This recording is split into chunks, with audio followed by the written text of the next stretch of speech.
I gotta say, I think you guys are sleeping on. And I quote, "It's insane to me that Pepe and Macca are both Ronies." Out of all of the drafts, I thought that was the best. I sent it to my Discord. I appreciate. Did you attribute it? Did you attribute it? What does it mean? I didn't get it. Pepperoni, macaroni. They're so different, and yet they're both Ronies. That's so weird. It's inspiring. Hey, librarian, thanks for the gifted subscriptions. Thank you. Thank you. Can I explain the jokes? If you need an explanation, here you go. The worst one for sure was Juan de Fuca straight sounds like something John Malkovich would say in Rounders. How does it sound like something John Malkovich would say in Rounders? Rounders is a poker movie where John Malkovich famously has a bad Russian accent.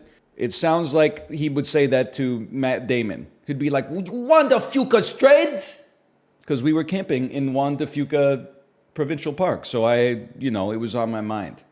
I think there's really something to the good morning to good evening tweet. Good morning to good night, I should say. Because good morning is a normal thing to say. Good day is something you only say if you're a medieval time traveler. Like if someone came up to me and was like, good day, I would be confused. First thing I would think of is you are not from around here temporally, not geographically. The good afternoon, very normal. I'm a good afternoon, good morning guy. Let me tell you, it's based on where we're at in the day. If I see someone and it's before noon, I say good morning.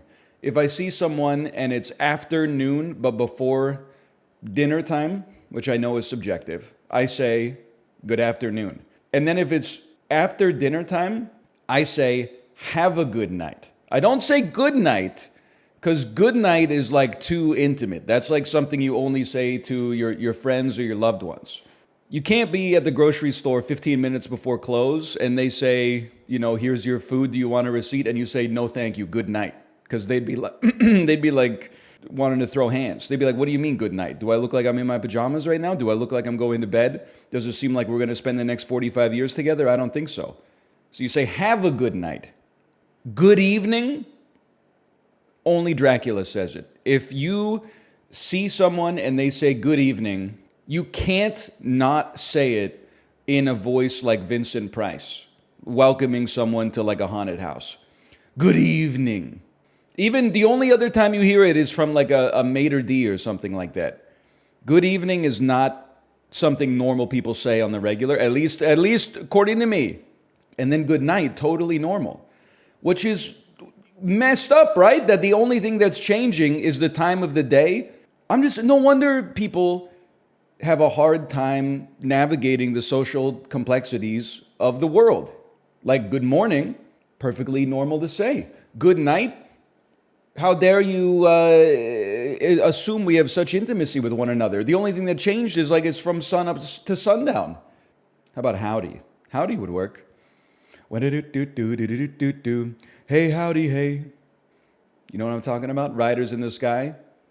You've been listening to a lot of the Toy Story 2 soundtrack. Anybody else? I've got spurs that jingle, jangle, jingle as I go quite merrily along. What was the other tweet? Tragic Sands. That's just because like we were on Vancouver Island, and once you get far enough west on Vancouver Island, all of the signs that say like welcome to blank city are in Comic Sans, which is fucking insane. Like they had to pick a font to say like, welcome to Shirley. And the town is called Shirley. And the restaurant in Shirley is called Shirley Delicious. When I drove by, me with my urban sensibilities, look at that, a pun-named restaurant. Bet it sucks.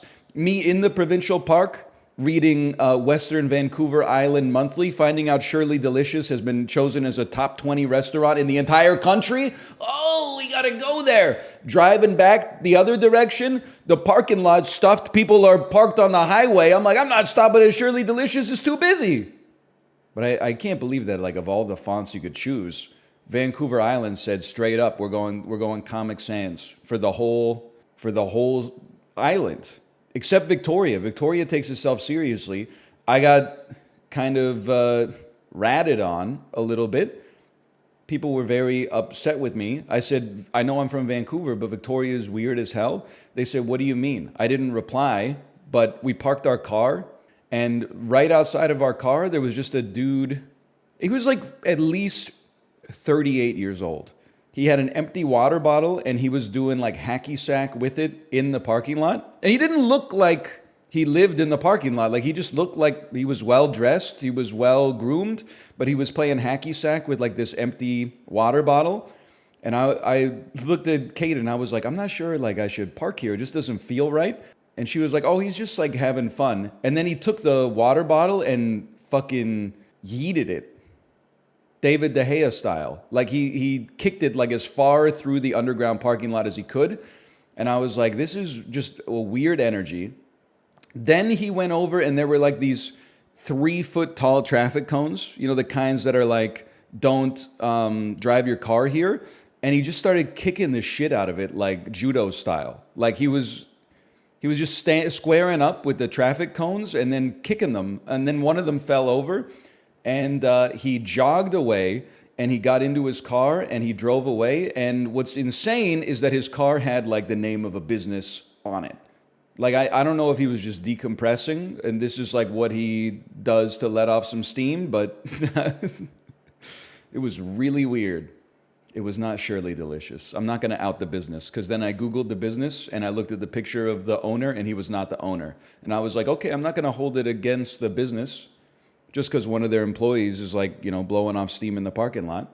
If it was the owner, I would have been like, I'm never going there.